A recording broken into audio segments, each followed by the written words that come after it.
বন্ধুরা, আমাদের মনের ভিতরে যে অসীম শক্তি সেটা হাজারো ফালতু চিন্তার মধ্যে নষ্ট হয়ে যাচ্ছে। আর এই সমস্ত চিন্তার মধ্যে কিছু ভালো চিন্তাও আছে আর কিছু খারাপ চিন্তা আছে। আমাদের কেবল ভালো চিন্তাগুলোকে ধরতে হবে। যদি আমরা ভালো চিন্তাগুলোকে না ধরি তাহলে খারাপ চিন্তাগুলো আমাদের মনকে নিয়ন্ত্রণ করে নেবে। গৌতম বুদ্ধ বলেছিলেন, যখন তোমার মনের মধ্যে কোনো ভালো চিন্তা আসবে তুমি দ্রুত সেই চিন্তাটাকে ধরে নেবে আর ওই চিন্তার উপর কাজ করা শুরু করে দেবে। মনের শক্তিকে ব্যবহার করাটা খুবই সহজ। আমাদেরকে কেবল সেটার উপরেই মনোযোগ দিতে হবে যেটা আমরা করতে চাই। কিন্তু আমরা একসঙ্গে অনেকগুলো জিনিসের উপর মনোযোগ দিতে যাই, আর এই কারণে আমরা কোনো কাজ এক মনে করতে পারবো না, আর আমাদের মনের সমস্ত শক্তিটা নষ্ট হয়ে যায়। একটি গুরুর শিষ্য ওই গুরুর মতো হতে চাইছিল, আর ওই গুরুজিও তার শিষ্যকে নিজের থেকেও মহান হতে দেখতে চাইতো। আর এই কারণে গুরুজি তার শিষ্যকে সমস্ত রকম শিক্ষা দিতে থাকে। কিন্তু ওই শিষ্যটি খুব দ্রুত বড় হতে চাইছিল, আর এই কারণেই শিষ্যটির সব সময় মনে হতো যে গুরুজি হয়তো তাকে কিছু বলছে না, আর এই কারণেই সে সফল হতে পারছে না। এরপরে শিষ্যটি মনে করে, আমার গুরুজির ওপর নজর রাখা উচিত আর দেখা উচিত যে গুরুজি সারাদিন কি করেন। আর পরের দিন থেকে ওই শিষ্যটি গুরুর ওপর নজর রাখা শুরু করে। শিষ্যটি সারাদিন লুকিয়ে লুকিয়ে তার গুরুকে দেখে।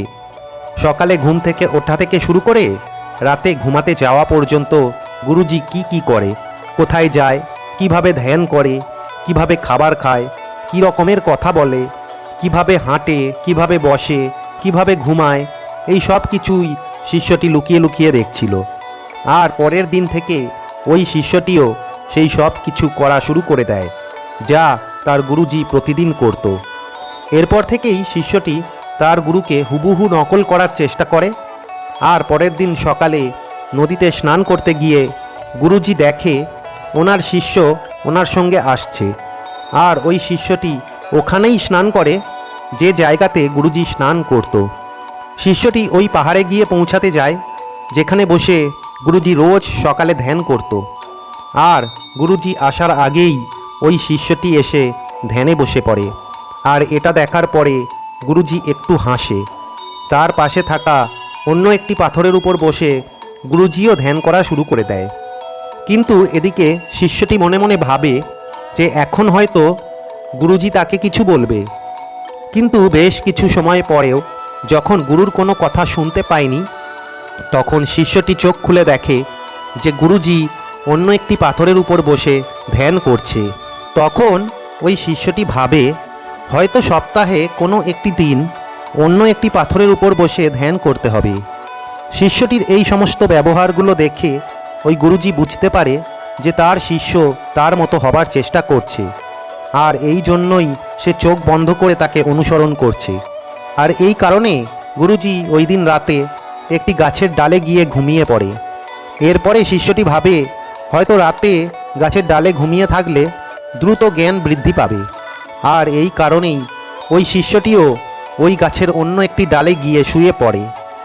রাতে কিছু একটা পড়ে যাওয়ার আওয়াজ হয়, আর আওয়াজ শুনে গুরুজি চোখ খুলে দেখে তার শিষ্য গাছ থেকে নিচে পড়ে গেছে, আর সে ব্যথা পেয়ে চিৎকার করছে।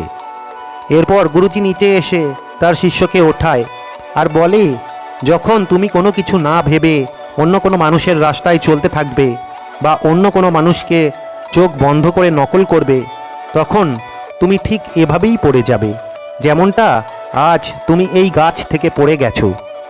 এরপর শিষ্য বলে, কিন্তু গুরুজি, আমি তো কেবল আপনার মতো হবার চেষ্টা করছিলাম।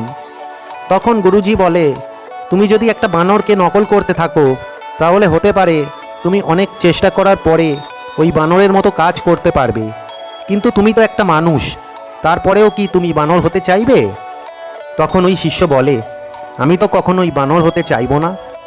কিন্তু গুরুজি, আমি আমার উদ্দেশ্যে কিভাবে সফল হব? কিভাবে আমি নিজেকে জানতে পারবো? আমি তো কেবল এটা জানার চেষ্টা করছিলাম যে সারাদিন আপনি কি করেন, আর হয়তো আপনার এই কাজকর্মের মধ্যে থেকেই আমি আমার এই প্রশ্নের উত্তরগুলো পেয়ে যাব। আমি নতুন কোনো একটা রাস্তা খুঁজে পাব। তখন গুরুজি বলেন, যেমনটা আমাদের শরীরকে চালানোর জন্য খাবারের প্রয়োজন, যদি খাবার পুষ্টিকর হয় এবং ভালো হয় তাহলে আমাদের শরীরও মজবুত হবে, সুস্থ থাকবে। খুব সহজে আমরা অসুস্থ হব না। আর কখনো আমরা যেমনভাবে চাইব আমাদের শরীরকে দিয়ে তেমনি কাজ করাতে পারবো। কিন্তু যদি তুমি খারাপ খাবার খাও তাহলে তোমার শরীরের সঙ্গে কি হবে? শিষ্য বলে, তখন আমাদের শরীর অসুস্থ হয়ে যাবে, আমরা দুর্বল হয়ে যাব। এরপরে গুরুজি বলে, ঠিক এইভাবেই আমাদের মনেরও একটি শক্তি আছে। আর ওই মনের মধ্যে এত বেশি শক্তি থাকে যে ওই শক্তির দ্বারা একটি মানুষ যে কোনো কিছুই করতে পারে, যে কোনো কিছু হতে পারে, নিজেকে জানতে পারে, নিজেকে চিনতে পারে। কিন্তু ওই মনের শক্তিকে কখনোই মাপা যায় না। এরপরে শিষ্য বলে, আপনি তো অনেক জ্ঞানী, তাই আপনার কাছে মনের শক্তি আছে, যার ব্যবহার আপনি করতে পারেন। কিন্তু যদি আমি সেটা করার চেষ্টা করি তাহলে আমি বেশি কিছু করতে পারবো না। তখন গুরুজি বলে, শক্তি তো তোমার কাছেও ততটাই আছে যতটা আমার কাছে আছে বা অন্য কোনো মানুষের কাছে আছে। তখন ওই শিষ্যটি বলে, গুরুজি, আমরা সবাই যদি একই রকমের হয়ে থাকি তাহলে আমরা একই রকমের সফল কেন হই না? তখন গুরুজি বলে, এর কারণ হলো ওই মনের শক্তিকে মানুষ সঠিকভাবে ব্যবহার করতে পারে না, বরং এই মনের শক্তি তাদেরকে ব্যবহার করে নেয়। যে মানুষ তার মনের শক্তিকে বুঝতে পারবে সে জ্ঞানী হয়ে যাবে, আর যে মানুষ তার মনের শক্তিকে এক জায়গাতে লাগাতে পারবে তার জীবনটা সহজ হয়ে যাবে। তখন সে তার জীবনে যা কিছু চাইবে সব কিছু অর্জন করতে পারবে। এরপরে ওই শিষ্য বলে, আপনি কি আমার মনের শক্তিটা দেখাতে পারবেন? আমি আমার মনের শক্তিটাকে বুঝতে পারছি না। তখন গুরুজি বলে যে, হ্যাঁ, আমি তোমাকে তোমার মনের শক্তিটা দেখাতে পারবো, কিন্তু এর জন্য তোমাকে আমার একটি কাজ করতে হবে। তুমি কি আমার এই কাজটি করতে পারবে? তখন শিষ্যটি বলে, বলুন গুরুজি, আমাকে কি করতে হবে? আমি অবশ্যই আপনার কাজটি করার চেষ্টা করব। তখন গুরুজি বলে, তোমাকে কেবলমাত্র এতটুকু করতে হবে, তোমাকে তোমার মনের মধ্যে আসা সমস্ত চিন্তাগুলোকে দেখতে হবে, আর প্রত্যেকটা চিন্তাকে এক একটি কাঠের টুকরো মনে করতে হবে। প্রত্যেকটি চিন্তা মনে আসার সঙ্গে সঙ্গে একটা করে কাঠের টুকরো নিয়ে গিয়ে তোমাকে ওই ঘরের মধ্যে রেখে দিতে হবে। আর এই কাজটি তোমাকে আগামী 1 মাস পর্যন্ত করতে হবে। আর এর সাথে তোমাকে আরও একটি কাজ করতে হবে, তোমার সেই সমস্ত চিন্তার কাঠগুলো যা তোমার জ্ঞান বৃদ্ধি করার জন্য আসবে, ওই কাঠগুলোকে ঘরের বাইরে রেখে দেবে। এরপরে শিষ্য বলে, আমি এটা করব। এর পরের দিন থেকে ওই শিষ্যটি তার মনের মধ্যে চলতে থাকা চিন্তাগুলোকে দেখা শুরু করে। আর যখনই তার মনে কোনো চিন্তা আসতো সে দ্রুত একটি কাঠের টুকরোকে নিয়ে ওই ঘরের মধ্যে গিয়ে রেখে দিত। আর এমনটা করতে করতে 1 মাস পার হয়ে যায়। তখন ওই শিষ্যটি গুরুজিকে গিয়ে বলে, গুরুজি, 1 মাস হয়ে গেছে আর আমি তেমনটাই করেছি যেমনটা আপনি আমাকে বলেছিলেন। এখন আপনি আমাকে আমার মনের শক্তিটা দেখান। এরপরে গুরুজি ওই শিষ্যের সঙ্গে ঘরের মধ্যে যায় যেখানে শিষ্যটি ওই কাঠের টুকরোগুলোকে এক জায়গায় রেখেছিল। গুরুজি দেখে সমস্ত ঘরে ছোট ছোট কাঠের টুকরোয় ভর্তি হয়ে গেছে। তখন গুরুজি ওই শিষ্যকে জিজ্ঞাসা করে, জ্ঞান বৃদ্ধির কাঠগুলো কোথায়? তখন ওই শিষ্যটি বাইরে পড়ে থাকা অল্প কিছু কাঠের টুকরো সামনে নিয়ে এসে রেখে দেয় আর বলে, এগুলোই হলো জ্ঞান বৃদ্ধির কাঠের টুকরো। এরপরে গুরুজি বলে, আর কেবলমাত্র তোমাকে একটি কাজ করতে হবে, তুমি কি সেটা করতে পারবে? শিষ্যটি বলে, আপনি একবার বলে তো দেখুন।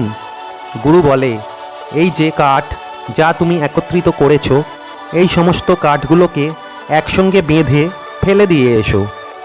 গুরুর এই কথা শুনে শিষ্যটি একটু অবাক হয়ে যায়। আর তখন শিষ্যটি বলে, গুরুজি, এটা কিভাবে সম্ভব? এতগুলো কাঠের টুকরো আমি কিভাবে চাগিয়ে নিয়ে যাব? তখন গুরুজি বলে, কেন তুমি চাগিয়ে নিয়ে যেতে পারবে না? তুমি এতগুলো চিন্তার বোঝা তোমার মাথাতে নিয়ে চলতে পারছো, তাহলে কেন তুমি এই কাঠের টুকরোগুলোকে ওঠাতে পারবে না? তখন ওই শিষ্যটি বলে, কিন্তু গুরুজি, চিন্তার তো কোনো ওজন হয় না। তখন গুরুজি বলে, তোমাকে কে বলেছে যে চিন্তার কোনো ওজন হয় না? চিন্তারও ওজন হয়। তুমি তোমার মনের সমস্ত শক্তিটাকে এই খারাপ চিন্তার মধ্যে লাগিয়ে রেখেছো, যা এই ঘরের মধ্যে পড়ে আছে। আর কেবলমাত্র অল্প কিছু কাঠের টুকরোর সাহায্যে তুমি জ্ঞান অর্জন করতে চাইছো। এখন শিষ্যটি তার ভুলটা একটু বুঝতে পারছিল। তখন শিষ্যটি বলে, আপনি ঠিকই বলেছেন গুরুজি, কিন্তু এখন আমাকে কি করতে হবে? তখন গুরুজি বলে, যদি তুমি তোমার জ্ঞানের দিকে যেতে চাও আর এটাই যদি তোমার লক্ষ্য হয়ে থাকে, তাহলে তোমার এই সমস্ত খারাপ চিন্তাগুলিকে নদীতে ফেলে দাও। তখন ওই শিষ্যটি বলে, কিন্তু গুরুজি, এতগুলো কাঠের টুকরো আমি একবারে চাগিয়ে নিয়ে যেতে পারবো না। তখন গুরুজি একটু হেসে বলে, তাহলে তুমি একটা একটা করে ফেলে দাও, আর সেটা 1 মাসে হোক, 1 বছরে হোক বা কয়েক বছরে, যতটা সময় প্রয়োজন ততটা সময় দাও। কিন্তু তোমার এই ফালতু চিন্তাগুলোকে তোমার মন থেকে বার করে ফেলে দাও। মনে রেখো, একটি চিন্তা যখন তোমার মন থেকে চলে যাবে, তখনই একটি কাঠের টুকরো তুমি নদীতে ফেলে দেবে। এরপরে শিষ্যটি যে কাঠের টুকরোগুলোকে 1 মাসে সংগ্রহ করেছিল, সেই সমস্ত কাঠের টুকরোগুলোকে ফেলতে গিয়ে ওই শিষ্যের 3 বছর সময় লেগে যায়। কারণ একটি চিন্তা চলে যাবার পরেই সে একটি কাঠের টুকরো নদীতে ফেলে দিত। আর এখন ওই শিষ্যের কাছে কেবলমাত্র জ্ঞান অর্জন করার অল্প কিছু কাঠের টুকরো ছিল। আর এখন ওই শিষ্যের সমস্ত মনের শক্তিটা কেবলমাত্র জ্ঞান অর্জন করার দিকেই লেগেছিল। কোনো রকমের খারাপ চিন্তা তার মধ্যে ছিল না। আর এরপরে একদিন ওই শিষ্যটি গুরুর কাছে গিয়ে বলে, গুরুজি, এখন আমার মনে হচ্ছে যেন আমি কোথাও একটি এসে দাঁড়িয়ে পড়েছি, আর আমি আমার জীবনে এগিয়ে যেতে পারছি না। তখন গুরুজি বলে, এখন তোমার ওই বাকি কাঠের টুকরোগুলোকে ফেলে দেওয়ার সময় চলে এসেছে। তুমি ওই কাঠের টুকরোগুলোকে ফেলে দাও। আর ওই বাকি 24টা কাঠের টুকরোকে ফেলে দিতে ওই শিষ্যের 1 বছর সময় লেগে যায়। আর যখন শিষ্যটি শেষ কাঠের টুকরোটি নদীতে ফেলে দিচ্ছিল, তখন ওই শিষ্যটি নদীর ধারেই বসে পড়ে। আর সেখানে বসেই সকাল থেকে সন্ধ্যা হয়ে যায়। তখন গুরুজি খুঁজতে খুঁজতে নদীর ধারে এসে শিষ্যের চোখের দিকে তাকিয়ে বুঝতে পারে যে এখন তার মনের মধ্যে শান্তি চলে এসেছে। এরপরে শিষ্যটি গুরুর দিকে তাকায়, কিন্তু কেউ কোনো কথা বলেনি, আর দুজনেই সেখান থেকে চলে যায়।